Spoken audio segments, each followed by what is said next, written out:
Polaganjem vijenaca, paljenjem svijeća i podsjećanjem na tragičan požar u Gradiškom domu kulture na današnji dan prije 16 godina, rodbina, prijatelji, predstavnici lokalne vlasti i građani odali su počast žrtvama. Podsjećamo, tada su stradale 3 radnice Simpa, Dijana Ećimović, Gordana Ždero i Biljana Plotan-Šešum. Ovaj događaj unesrećio je njihove porodice i ostavio je trajnu ranu u njihovim životima, rečeno je ovom prilikom.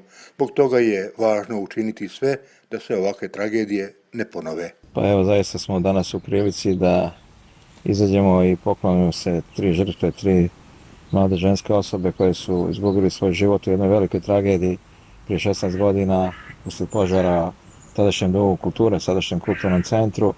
Naša obaveza da se sjetimo njihovih žrtava, a s druge strane još veća obaveza da vodimo računa o bezbjednosti i sigurnosti svih javnih ustanova, svih javnih i preduzeća i čitavog javnog prostora da budu sigurni i bezbjedni za naše građane.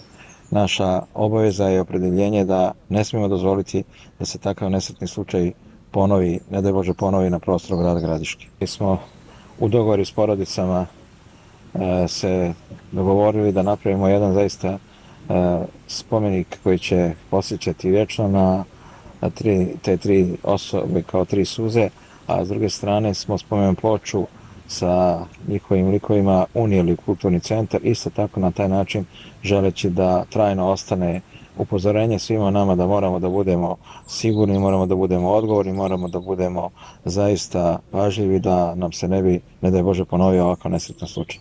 Sjećanje na žrtve je opomena, ali i neprebolna rana koja se otvara svakog 16. novembra, kazali su srodnici stradalih žena na skupu ispred spomenika stilizovane 3 suze koje svjedoče o strašnoj tragediji.